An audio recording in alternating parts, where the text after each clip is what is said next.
effectively it's resilience. Like, are we developing, physical and, mental resilience in our athletes to get to that point and be able to compete, and if we're not, then we're missing something. If we are, we're doing something right. But I think that has something to do, to be honest, with the environment as well. Like if, there's a lot of talk in tennis around Europe and what they're doing in Europe. And I guess like, not that I've ever experienced, but my impression is it's like almost dog eat dog. Like it's so cutthroat and everyone's just willing to drive like the absolute extreme, because if you're not, you've almost got no chance.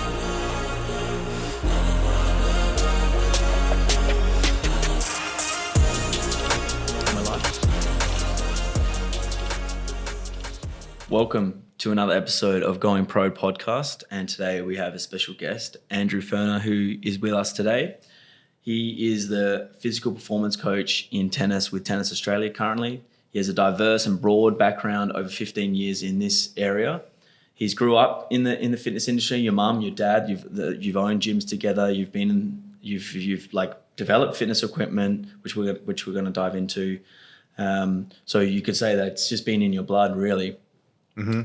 This has moved into starting Fast Twitch, which I'm super keen to talk about, because growing up that was a massive revelation for Adelaide in terms of just like innovation, bringing a completely new concept and just taking strength and conditioning and performance to a new level here, which we hadn't seen. So super keen to talk about that. You've completed a master's in sports management and MBA in entrepreneurship. You have a passion for pursuing high performance for yourself and others, and you tap into multiple disciplines so that you can look at situations from a number of different perspectives. And I think that's just a sign of a good coach, someone that can look at things from a number of different perspectives and then utilize the right approach depending on who's in front of you. So welcome, Andrew. Thanks for being here with us. We really appreciate it. Thank you, mate. Good to be here. Absolutely. So I'm just itching to get into the Fast Twitch journey. So I guess for a lot of people who maybe never heard of Fast Twitch, like, can you paint a little bit of a picture of how that started and what that was like in the initial phases building up and then actually just getting it started? How did that look and how did that all eventuate? Yeah, for sure. So we began in 2009, but I guess like any business journey, you actually start years before it actually comes to fruition. So it does cross over into having my parents involved in the fitness industry and being involved in that and seeing what they did when I was young, and then obviously you turn 20 and in your mid 20s and you're like, well, I guess I can have a crack at something I'm reasonably good at, and I suppose you put yourself out there on the line and you have a go, and it was definitely one hell of a ride, you could say that, but a good one, and a lot of good experiences along the way. For sure. So your dad was part of building this fitness equipment that was patented from him, right? And it was new equipment for the time. Yeah. Can you explain a little bit about what made Fast Twitch different based on this equipment that you had there? Yeah, for sure. So the equipment had evolved and was innovated over a long period of time, and it got to the point where we felt like we had this really cool product and it was innovative, and athletes could benefit from using it, but how do we get it in their hands? And that's probably what spawned the Fast Twitch concept. And so it was almost like the integration of being able to use this equipment, but also then bringing performance training to Adelaide, where you could go to a facility and if you played at your local football club, you could come in and experience what performance training is all about. Yeah, for sure. But I guess what was unique at that time, we're going back to 2009, is nothing really like that existed, particularly in Adelaide. I'm sure there was other places. Well, I know in the US there were places around, but it was probably pretty out there in Australia / Adelaide at the time. Yeah. Sure.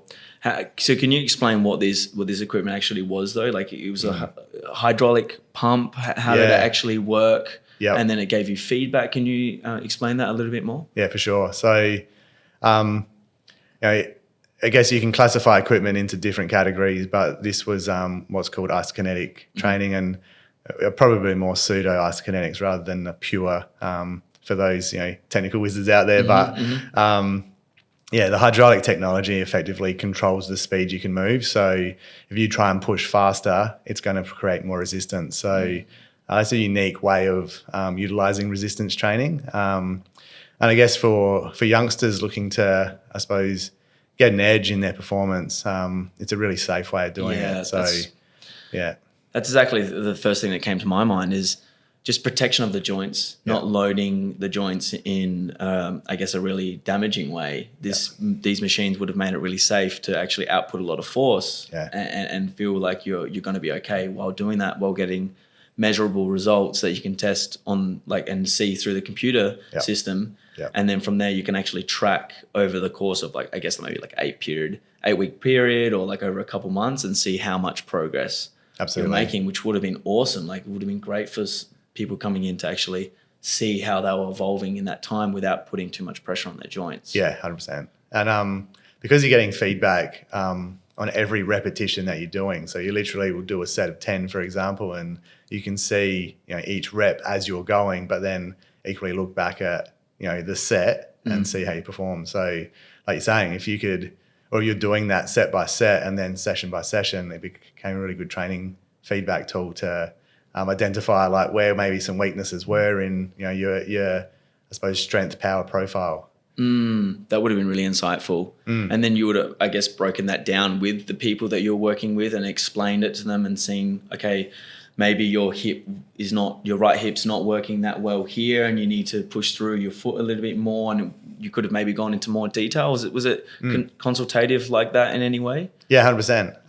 And I mean, one of the key principles in sports performance is specificity. So, speed is a really large or big component of that because, sport, the higher you go in sport, the faster it becomes. It doesn't really matter what sport it is unless they're doing archery or something like that. Long balls. That's right. But, you're talking tennis, football, soccer, whatever, it gets faster as you get older. So, we need to keep that in mind when we're training people. But the process in getting them there is you need to build foundations, and I guess it's hard to train speed with quality, and so again the equipment enables you to do it to some extent, and then profile like you're saying. So you could profile where someone's power curve was essentially, and kind of identify if they needed more speed or if they needed a bit more strength in their training. And that was pretty cool. Yeah, that's sick. Then you can actually target a program more clearly for someone. That's right. That's amazing. Yeah, I rate that. I'm curious to know more about the structure of the business. Did you have group classes? Were there different sort of disciplines that you had in the gym? Was it just these isokinetic machines? What was the structure at Fast Twitch? Yeah. And the schedule, what did it look like in a week? Yeah, it's a great question because when you first begin, you really you've got a pretty good idea on what you want to do, but when you bring it to the market, you're getting feedback all the time. So where we began and where we ended were kind of two different spots. But as far as providing a service to your market, we were definitely orientated around the isokinetic equipment to begin with. We did a lot of group training around that, and to be honest, what we found, it was such a hardcore way of training that people would get some lactic build up in their body and start feeling nauseous and this type of thing. So I guess and this is a really important concept in the athletic world is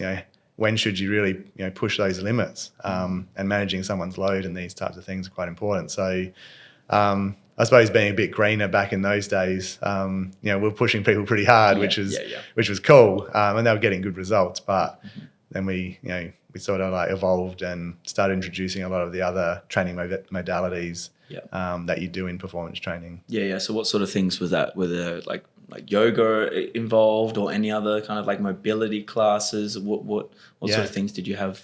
Yeah. So we basically created a weekly schedule, and I guess we were targeting an adolescent athlete across multiple sports, but we were doing strength classes or strength power classes, and then some isokinetic classes separately, and then like you're saying, recovery yoga, which we kind of put into one bucket. So you would sort of take yoga moves and, get your foam rollers or, absolutely. good mobility moves and put into that bucket and, try and drive some recovery. Yeah, that's cool. I'm just thinking back 2009, that would have been like quite cool for the time.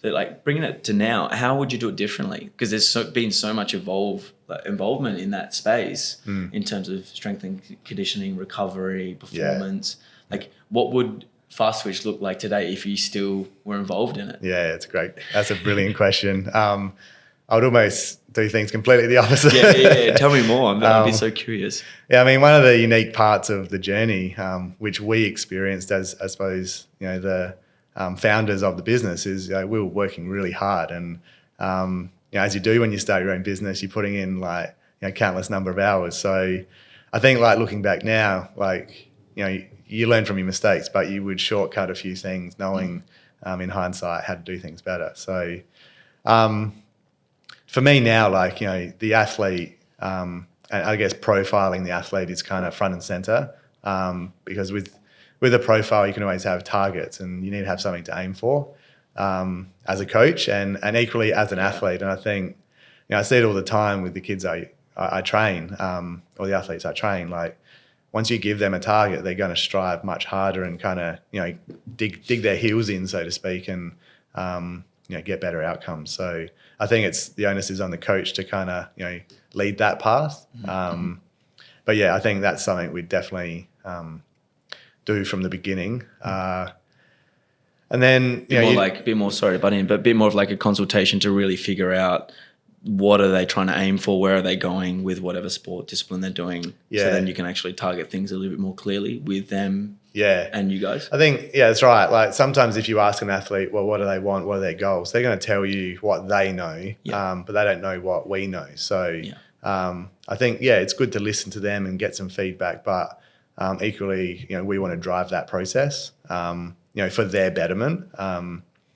And, it's an interesting dynamic because, you've got the athlete, often the parent, and the coach, and then you've got the S&C coach involved in making those decisions, and not everyone sees eye to eye. So, I guess like if you're looking at it through my lens, like when you get good buy-in from the physical development point of view, and there's not many barriers with whether it be the coach or the parent or the athlete, you can get really good outcomes. So you kind of want to understand the landscape to begin with as well.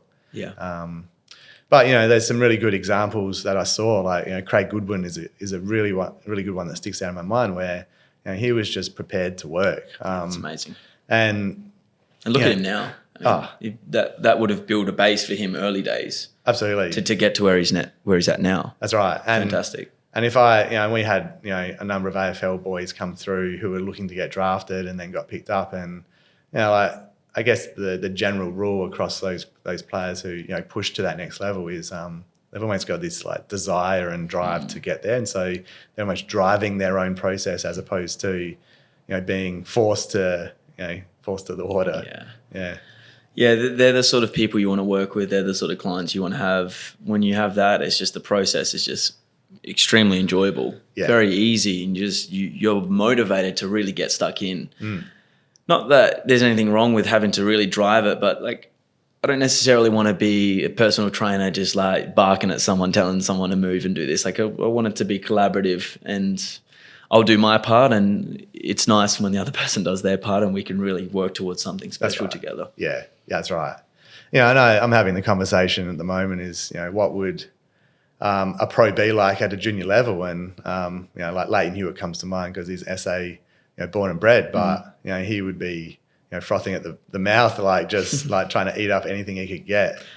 Yes. So, like I wasn't there to see that, but I would imagine that's what it would be like. From all the stories I've heard from people that were around him at that time, it's always the same thing, just absolute dedication and hard work to that process, day in, day out. Yeah, that's right. And so it's a challenge, particularly in this, with this generation to some extent, because they're contending with other, like different forces than what, I contended with when I was their age. So I think there's a lot of room and we need to be paying attention to that as coaches, and just the influence of technology and where their mindset is and their ability to concentrate and focus and, really like anything, like delve into the work and be willing to, go through that process and come out the other side. Yeah, no, it's spot on, because I feel like you're a little bit older than me, but I feel like when I was growing up, I still had those more traditional values instilled, just about like hard work. I had technology come in as I was growing up, so I wasn't really as affected by it. We still went outside, we still played, we still made up our own games. We weren't as affected by social media and those social forces as much. So I feel like I got the best of both worlds in a way. But I feel like we've lost a bit of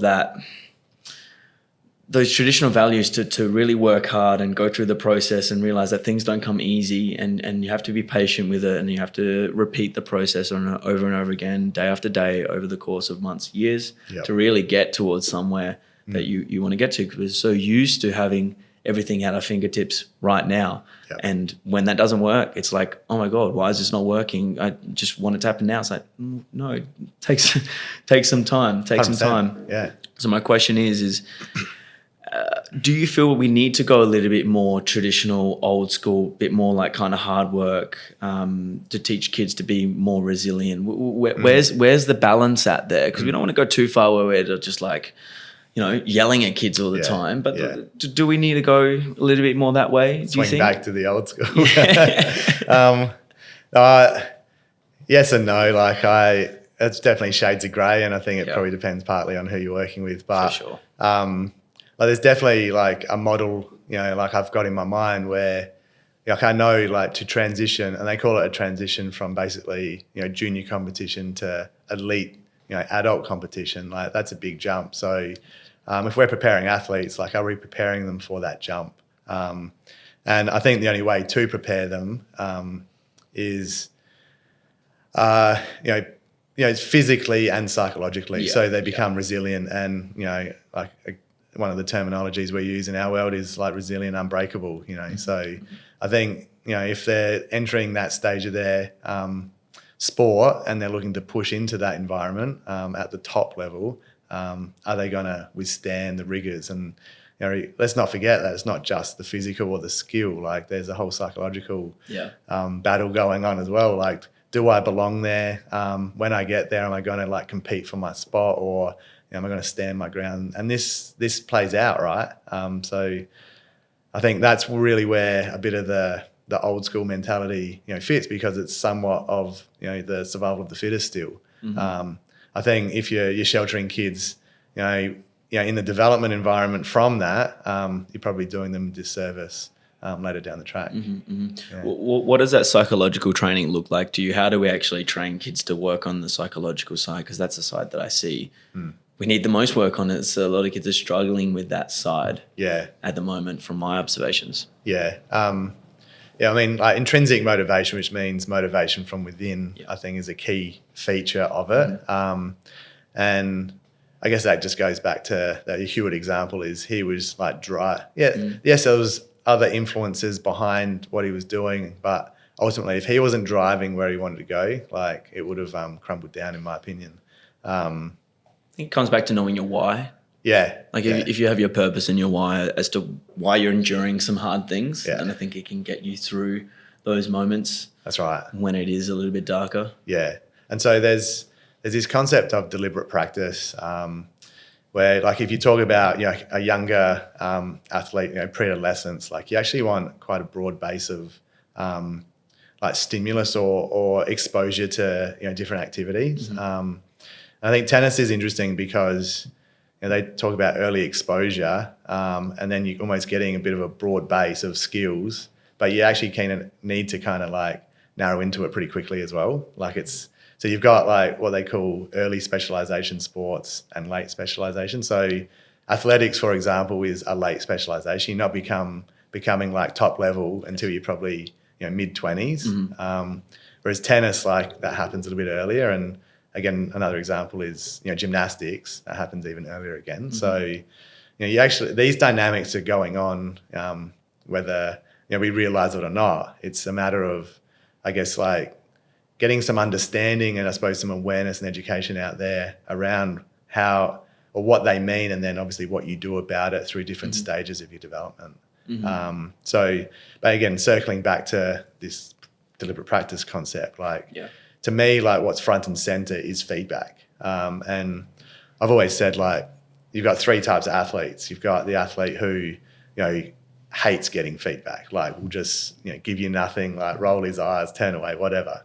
Then the athlete sort of, impartial in between. And then there's the athlete who seeks that feedback. And I think that's a good barometer around whether they're really, into it and passionate and wanting to drive their performance to, I guess their end outcome. So in saying all that, like, feedback to me is probably the most important concept from a mental point of view. Sure. Because, like if you're surrounding yourself with good people, you're going to get good feedback, and that will be instrumental to taking it where you want to go. Yeah, for sure. And then you're going to be open to that feedback. Yeah. Absolutely. Yeah. One thing I wanted to talk about was you touched on intrinsic motivation and that coming from within.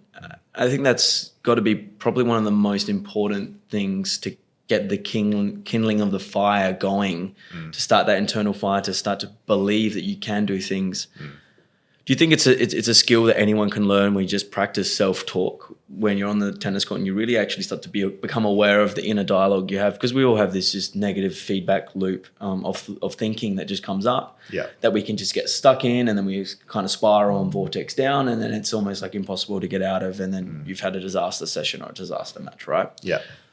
So is it all about starting to really just be aware of the inner dialogue and just replacing that with the way you talk to yourself, pumping yourself up, actually motivating yourself to do something to get a different outcome? Is that how you see it? Yeah. I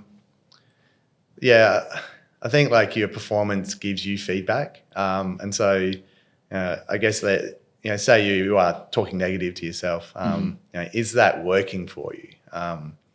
And if it is, like, great, like at the end of the day, performance should be judged on essentially results. And so if it is or it isn't working, I think that's where you start to assess, where you're at with it. But as far as, I suppose, in my opinion, like I've often used the analogy of, particularly in tennis, I feel like often at times you get into this like grappling situation, like, and it's there's this physical battle and there's this psychological battle going on, and you literally see tennis players implode, like because they're in this grapple mentally and almost have no tools or skills to be able to get out of that, that lockdown maneuver, and I think tennis puts you in those scenarios. I think that's kind of the nature of the game. I do believe, like, talking positive to yourself is part of the process, but it's a part. Like, I think there's other aspects of it around, maintaining focus. So, if you look at like the stress model, like everyone has, I suppose, a threshold of stress. When you get pushed beyond your threshold, you're effectively going to go into a fight or flight response. So, if you've got tools to get out of like an overstressed or overstimulated situation, it probably wasn't push you down that path. And so I guess if you compare athlete A and athlete B, one's probably got different threshold, or they've got different thresholds to one another. That's really what plays out in my opinion. Yeah, you need those tools to handle the stressful situation. And I think for people who don't know tennis and just think it's easy, people on the inside who've played enough and have an idea of the game, you can start to understand how complex it is, especially once you get to a reasonable level where everyone can kind of play, where the mental and emotional side comes in. And that is just a whole nother realm. And if you haven't grown up having tools or been in an environment where like maybe your parents or people around you have just helped you navigate stressful situations, you're going to be thrown into this really intensity and you just won't be able to handle it. So what are some of these tools that you're talking about? For me, like breathing comes to mind, some sort of routines and rituals. Yeah. Is that where you're thinking in terms of tools? Are there other tools that we should be aware of? So, I mean, one of the methods I've picked up on more recently is called like mindfulness, acceptance, commitment. Yeah. And from my understanding, I believe that's what Barty was using with her mindfulness coach. But my interpretation of that is we're often, our ability to perform is often the average of our performance as opposed to the peak. So I think athletes definitely set expectations around, trying to live at peaks rather than understanding that their average is really actually where their level's at. So I guess like expectations get in your way. So being able to move beyond expectations and not let them kind of drive you into the ground, I think it's part of the acceptance process. But it's almost like having that top-down view of yourself and being able to like see the situation you're in. And I think if you can do that, then you've got, I suppose, some tools or the ability to focus on what can drive you out of that. I think it creates clarity. So that's a big one. Yeah, and that's where the commitment part of it is. It's like if you're, what are you committed to? Like, sometimes, we all want success, but what is driving, success, behind it all? And often just, like something we spoke about, in a workshop around, Ricky Ponting used to say, just focus on the ball. So I think that's a good one in the sense that we have these stories playing out in our minds about, I can or I can't do this or whatever. But at the end of the day, like that ball's going to come at, onto your racket, and there's no story in that. Like it's just you're going to hit it sweet or you're not. Like Yeah, for sure. I think you're touching on some gold here. You have to accept the situation you're in, whether it's good or not good. And if you can't, then I feel like you're going to get stuck in that story mode with the loop of thinking that you're talking about. So if it's a bad situation, you have to accept it for what it is. That's what's going on right now. You can't lie to yourself. That's the truth of the situation. So once you're accepting that, then you can actually start to have a view of what is going on and then hopefully start to embed some changes, some solutions. But if you actually don't give yourself that moment, I feel like I'm completely guilty. I just get stuck in. Oh, we all do it. Yeah, just in that match mode. Just it gets all overwhelming, and you can't think clearly, and you just need to take that pause. You start rushing. I know I have a rushing tendency, so just pulling myself and giving myself time, just the pause and reset. Just go, what is going on right now, and what's my next play? How do I maybe try to find a different avenue here that's not working? That's kind of tennis in a nutshell. Is some days it's going to work, it's not, but you got to try to navigate away. In a sense, and that's kind of the problem solving. Mentality you need. I think it's something you've got to experience and practice. Like it can't. It's not something you theorize about. Like you've got to actually try and put it into practice, and that's a really difficult thing when it's like mental emotional. Managing emotions can be pretty tricky. It's true. Like you can practice it on the training court to a certain extent. I think any training that replicates a match as much as possible or in many different ways is helpful. But again, like the match court is where it's all done. Yeah. But I think, this is where the mindfulness intersects in this concept because effectively you're getting like a neurophysiological change over time. And I think it's important to recognize that in the sense that, things are actually changing on a physical level by, putting effort into that practice. And so, I guess when you're in those moments where you experience these, heightened emotions, you probably got better ability to wrestle back control, so to speak. That's I know what you mean, because if you practice something like mindfulness over the course, it's not going to change like that. It's going to take months before you even maybe notice it. And it's hard to measure. It's not really like something you can track like these isokinetic machines that you have a fast twitch that shows you clear feedback. It's more like something that used to really frustrate you, but maybe that your mum said to you all of a sudden didn't frustrate you and you're really calm about it. That's right. And that's mindfulness actually working. And you can see that tracking over time on the tennis court where like a challenging situation that you would normally mentally crumble in, all of a sudden you didn't crumble and you were calmer and you handled it and you are able to move through it, which is like they're the wins that you have. That's like, I guess people maybe don't buy into it as much because it's not so measurable when they try it once. It's like, oh, it didn't work, so what's the point kind of thing. That's right. I think I was having this conversation this morning around, I think people tend to lack the concept of how mindfulness connects to something tangible or beneficial for themselves. So I guess like it's pretty familiar, or we're familiar with the concept of mindfulness, and I don't know, I assume we're kind of all going, maybe I should do a bit of it, but what's the benefit? Like why? And I don't think I know it's because of that emotional intelligence aspect. So like you're saying, like, you know, in those, I suppose those red, you know, that fire in the belly starts to really rise up to your mind, like you're able to, I suppose, deal with that. And that happens in all like areas of life. It's not just, for sure. definitely on the tennis court, but it's not just the tennis court. No, absolutely not. Absolutely not. But I think for athletes, they need to have that understanding of why something like mindfulness is going to help them, especially in the early phases when they may be adolescents and they're like, oh, what am I going to do this rubbish for? Like, yeah, that's right. It's like, that's a great point. It's going to help me perform and stay calm. I was like, oh, okay. Oh, and I tried it and I felt actually quite calm after I did like some breathing exercises. Wow, like that's really interesting. Yeah. Some people are going to brush it aside, but the people that are maybe linking it to performance and how it's going to better them on court, it might stick.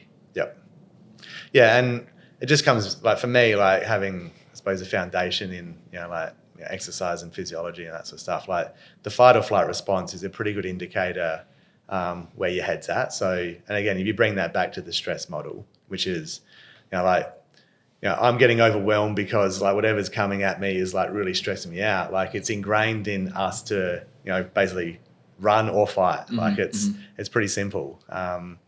But, you know, you're definitely losing your mind, and, you know, along with that, like attention, you know, focuses in on like, you know, one thing. You can't think, you know, laterally. All these, you know, I suppose consequences come about from that. For sure. And I think when you start this process, it's actually almost like the most painful part, because you almost, I feel like when I went through, I went backwards at the start, because I think you start to become aware of your BS. You become aware of like your crap that like you go, I feel like I'm getting worse, but it's not that you're getting worse. You actually start to become aware of your patterns and how you respond in these stressful situations and how they're not ideal. Yeah. And that I try to tell the kids that I work with that that's not bad. I know it sucks right now because you're realizing all this stuff and it's not very nice. But having that awareness of what goes on means that you can actually start to change it. You can actually start to embed it and change it with different behavior. Yeah. And mindfulness as the tool can help you manage that situation better. That's right. With time. So, and if you bring that back in the context of, you know, athletic performance and, you know, trying to go to the highest level possible, those windows of opportunity start to close the older you get. So if you're creating or repeating like patterns that aren't working, you know, they are pretty detrimental to your ability to perform at some point in time, because you're going to get, you know, found out. Yeah, and you got to catch it early, because if you don't, they just start to groove in more and more and more, and then you got to dig yourself out to change some of these habits a little bit more ingrained. Which, you know, like, you know, one of a big concept that I think is quite important to touch on here is like having a growth mindset, and it's interesting, like in, you know, tapping into that, like you end up realizing that it's about trying to do something you're not naturally good at. And I think it's important because, you know, we all like to experience, you know, doing things we're capable of, but often adding on skills to what our repertoire of things we're already comfortable doing. That's a really important part of, you know, growing and, you know, getting to where we want to get to. Yeah, for sure. And I think that can stand in a lot of athletes' way. Yeah. Do you think that's the main reason as to why people, I guess, improve faster or go further in the realm of tennis or any athletic pursuit? Yeah. I've got to be quite conscious of the fact that you can't, you know, just say one thing works for every athlete. And I think, you know, everyone's a bit different, but again, we are talking like, you know, in general terms. But I do think it's a big part of it, 100%. Yeah. Yeah, I think it's going to actually help you always evolve, because things that work for you at some point, you're going to have to really adapt and change and add things in. Like, for example, I'll use a tennis example that I observe is someone like Rublev, like amazing, established top 10 player, world class, right? But he's just struggling for that next step, and it's just like he's unbelievable striking huge forehands and good mover, but lacks the ability to close the net and lacks a bit of feel, second serve a bit weak. And I just think, like, are these guys really aware of? I mean, I'm just talking like sitting on the couch, like I know I don't know that much, but as an observer, this is what I see. And are these guys really noticing this stuff? And like, are they actually humble enough to know or to acknowledge that they need to change and grow and work on this part of their game to actually get to the next level? Yeah, it's a great call, like in the sense of, like, what do you do? Like, it's almost like a risk reward thing at that point as well. Like, where if you try something different, does it actually pay off? How do you know? All that type of thing. But again, I think it's where you set your sights. Like, if he's driven to be world number one, and you're limited at 5 in the world, wherever it is. I think you got to try it. You can't just accept 5, right? Yeah. I think it's hard as a tennis player because it's so just all the time, non-stop. Just train twice a day, no days off. The season on the Pro Tour is so long. It's like almost 11 months of the year. And I think people feel like threatened or scared that they can't actually like say, hey, I'm just actually going to take 3 months off the tour. Like, no tour, just going to work on this and then come back on. I think if people did that a little bit more, I reckon we would see a lot of growth and improvement for some of these players that just maybe lacking a few things to get to that next level. Yeah, I totally agree. And I think, like, we've got to pay some attention to the ability to tap into our creative brain. And I think when you're grinding all the time, like, I get you kind of have to, but there's also this other aspect of using our creativity. And I get, like, at his point, like, there's pretty fine boundary between, I suppose, that dynamic. But bring it back to developing athlete.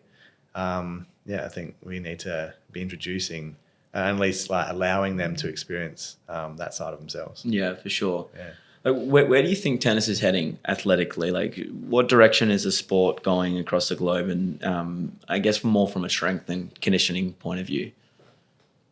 Yeah, I suppose I'm relatively new in the tennis world. Like, I've had a lot of experience like in S&C. So I don't want to profess like I know all the answers. Well, I guess maybe a better question is, where do you think it needs to go from your experience of seeing a whole bunch of different sports? Yeah. Well, like, one thing we talk a lot about is developing competitiveness. And I guess there's a model like that Tennis Australia are using around, to be pro, like, effectively they are suggesting that you need elite power, elite movement, elite competitiveness, and elite tennis skills. Now, it doesn't mean you need to be like, top level on all 4. Obviously, that's ideal if you were, but like, having a handful of those things is pretty important to getting to that level.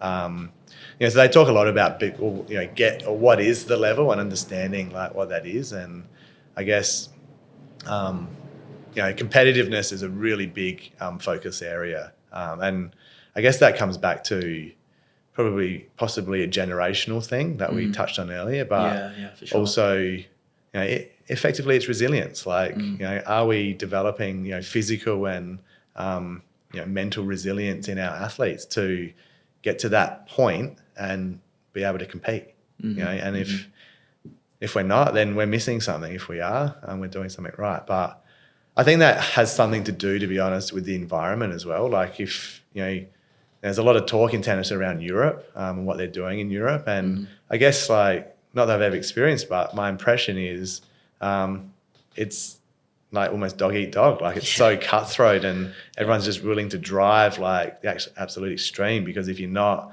you almost got no chance. Is the environment the same here in Australia in the sense? Like, it probably isn't. But a bit more isolated. There's reasons for it. It's true. You're speaking on a really valid point. Like, we have everything here. It's so comfortable for us. We live such a good life in Australia. A lot of people live out of not in poverty and are quite well off and have enough to like meet their needs and more. And just from the stories I've heard about a few people going to Europe and playing some like ITFs over there last year. And a boy from here, he actually lost the match to a boy that he was a lot better than. But the other guy was just hungry, like would do anything, like not pretty to look at in terms of technique, but just did anything to get the win. And just that competitiveness can take you a long way. And like you said before, if you can do these other things like elite movement, elite power, elite tennis skills, as well as that, you're going to be pro, barring like a catastrophic injury. Like you're going to be pro. And after the match, like it was just him and his dad, and they just had the biggest hug and like celebrated that they got a win against this kid that maybe they shouldn't have beaten based on like rating or ranking. And like they were so happy, like it was they won the lottery. It was the best thing ever. And like, how do we get kids to, this is a different environment. Like for them, like that's everything. Maybe they don't have much money. Maybe they don't have very many things. And like that moment is life or death for them. So how can we create environments that are a little bit more life and death? Like it means something. Like it's not like, oh yeah, I'm just going to get another opportunity tomorrow. It doesn't really matter. Mum and dad will just pay for this and all that. Like it's all good. That's right. Like I don't know if I have the answer to that one. I think you're hitting the nail on the head, but like, what is the answer? I mean, something we talk about a lot, and something that's driving my thinking is, it's easy to go out and hit balls, but that's just not enough. Like, so I think, like you mentioned before, like there's got to be somewhat consequences to the way we experience, tennis or the environment that we're in. But do we need to be leaders to really like lead from the front to say like this is the environment we want to create and this is the expectation, and if you're not part of that, then kind of maybe call your parents and say, oh, hey, I'm coming home tonight.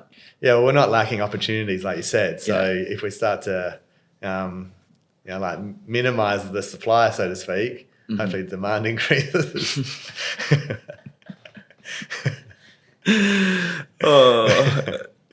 Funny. I want to pivot a little bit to talk about, I guess, someone before puberty. What should they take into consideration in terms of their training needs before puberty and then after puberty? How does that strength and conditioning change in those two phases? Yeah, so we talk about this concept of like multilateral development. That's pretty important to get like a wide range of skills that can then be applied to a particular discipline. So in a sense, it's almost like you're developing the athlete that then can not become a tennis player, but you're kind of running concurrently. So if you talk about, again, go back to elite movement, elite power, and elite tennis, that's the ideal world. You just can't do tennis though. I guess that's the one of the challenges with the sport is, as a sport, are we looking for them to go to other sports? There's a real argument in that because you don't want to lose the athlete to another sport, but are we then doing them a disservice by having them stay just in tennis?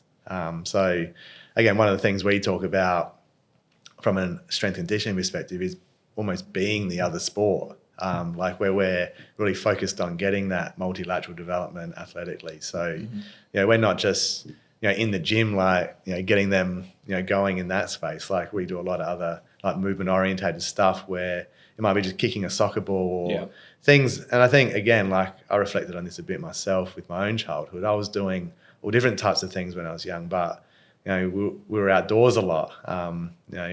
Is that different in this day and age? Yeah, probably. Yeah, I think so.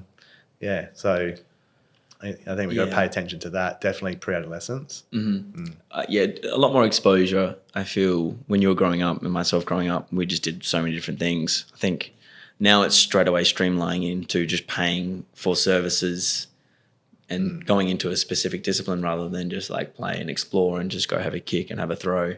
Because we're seeing time and time again the kids coming through now that they're just they're lacking basic fundamental movements like kicking and throwing and not able to coordinate their body. So I think it comes down to, I guess, developing a sense of rhythm and coordination through exploration of play when you're quite young. And then I think you come into sport with a better base to work with and able to pick up movements a lot easier. That's right.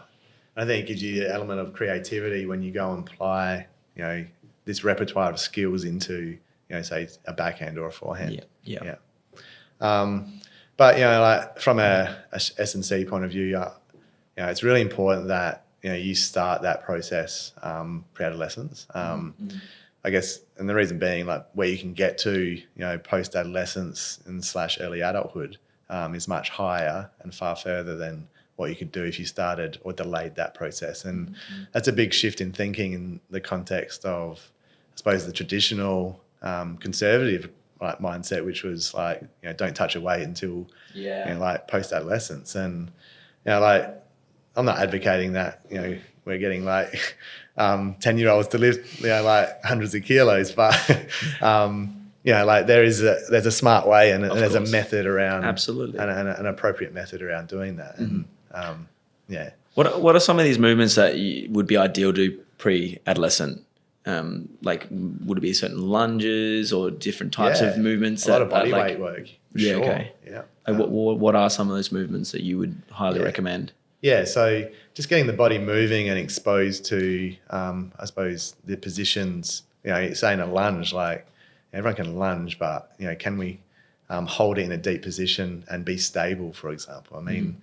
That's it's easy from my point of view. It's easy to do, but how much exposure are kids getting to that movement at that early age? And then you've got like the ability to run, and then land and jump and this type of thing. And I guess like it's really important that they're doing that as well, because you get a lot of your bone mineral density from that exposure to those activities early on, like for the rest of your life. Can you explain that a little bit more? Bone mineral density? Yeah. Generally curious. Yeah, so I guess force is then applied through the body, whether you're running, jumping, or whatever. So the bone mineral density in your bones effectively builds up where that stress is applied. So if I'm landing, there's, my muscles are then contracting to absorb, the landing forces.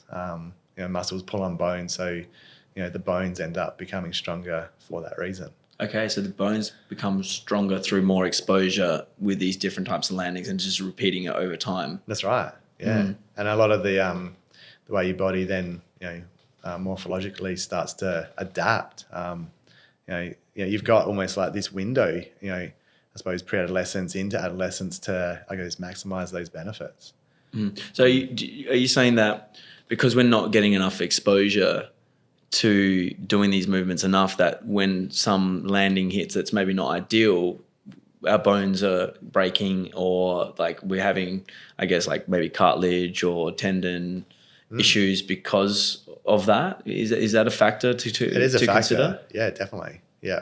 It's not the only one. Like often injuries are multifactorial, meaning like there's a number of things and can be quite complex, but 100% it's a factor. Yeah. Where do you see common injuries from? I mean, obviously, like, again, so many factors, but what are things that you see time and time again with injuries? And I guess what would be a starting point to I guess, have a solution to these common injuries that we're facing?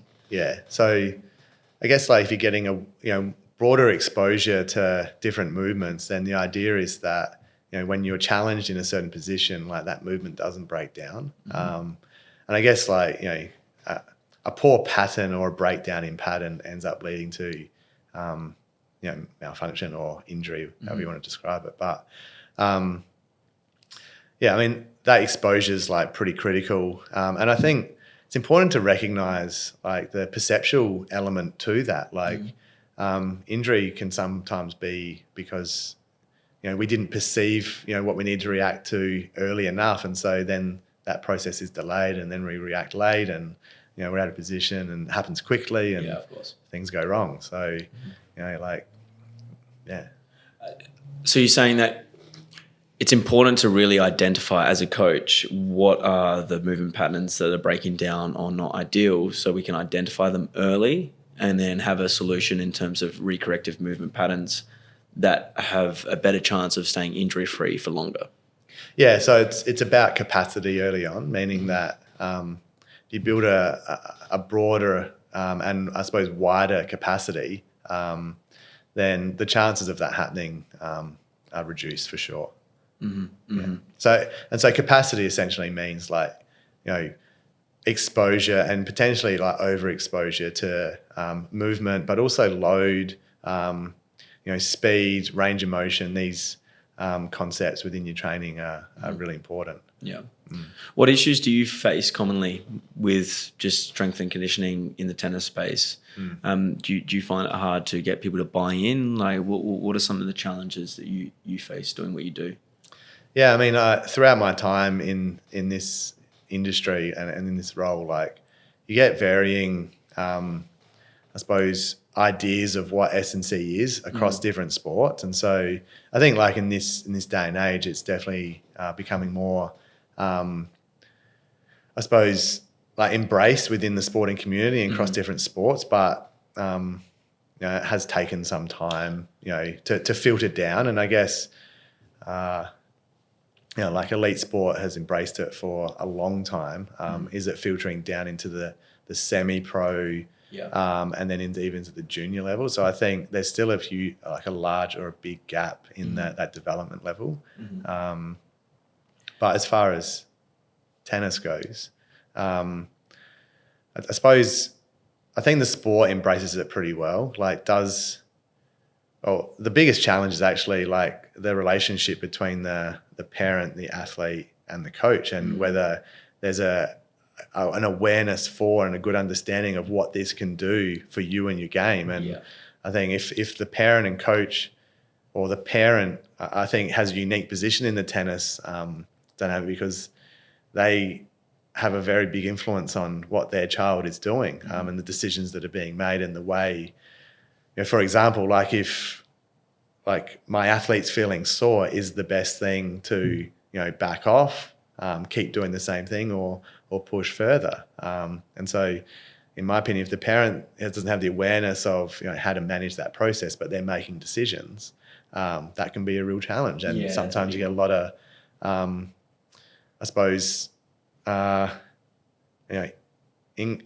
incorrect decisions, or however you even describe that. Like it's a hard one, because you're touching on possibly a sensitive topic, but more education and more awareness in the space, I think, is really where we need to take it. Yeah, everyone needs to be on board. It needs to have, like, it's obviously an individual sport, but then needs to have that team element with the inner circle to feel like mum, dad, strength and conditioning coach, tennis coach, maybe some sort of mentor. They're all kind of on board doing what they need to do, but collaborating together without feeling like one person is trying to outdo the other person. And we're all kind of here for the same mission together. And doing that is really challenging sometimes because, people have different perspectives, and some people are open to some things, not open to some things. And it just does make it hard, and probably needs, I guess, better communication across the board, where we're trying to understand what's going on here and what's best for the athlete. Yeah, totally. And a simple thing for me, like, is scheduling. Tennis, typically, like, you put in a lot of time and effort into hitting and doing that. But managing like a schedule, and then managing an athlete's load is pretty important from my side of the fence, in terms of getting like positive adaptations, which effectively means you're growing over time. And so if you're not getting like that positive response, like, you're probably plateauing. You might be overloading, which then feeds into the injury process. So it's hard for someone without the skills and knowledge from my side of things to be able to do that. But it's a really important part of, like I said, like, of maintaining this growth curve, which is so important to getting to the top. Yeah, for sure. Yeah.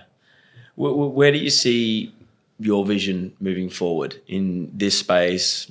Doesn't even have to be in the tennis space.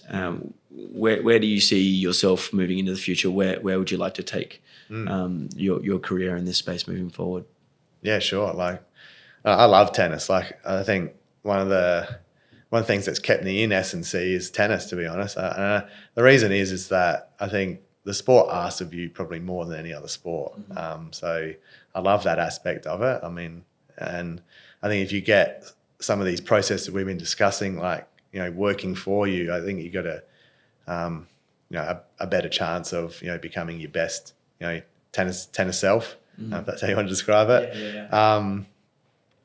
But yeah, I mean, like I've obviously done continued learning in business as well. So for me, like I think there's a lot of like diverse skills I have. Like, do I see like the vision of myself staying in tennis forever? I don't know. Like, it'd be cool to like see where that goes. But I also know there's like other things, like say in business, that I want to explore and have a go at as well. And I suppose that kind of circles back to the fast twitch experience and maybe having another crack at a gym or something along those lines. So for sure. No, I respect that. This has been a pleasure. I feel like it's been an awesome conversation that people can take a lot from in many different ways. What's standing out for me is really your passion at the moment for the mindfulness aspect and how we can actually build competitiveness and intrinsic motivation for ourselves, and how that's a big thing that we're lacking at the moment. And I think it's something we need to really, as coaches, to help the youth, especially in a country like Australia, where we have a lot of opportunity to actually feel like we can build some more resiliency with the athletes. So I appreciate you and your work that you do. Love everything you're about. And thanks for coming on down today. No worries, thanks, Luke. There's one thing that just stood out to me, if I may, and it's, are we creating zoo tigers or are we creating jungle tigers? And we absolutely need to be, creating the jungle type. That's what I'm talking about. 100%. Yeah, we need more jungle tigers out there. That's right. Yeah, fantastic. Thanks again. Thanks, mate.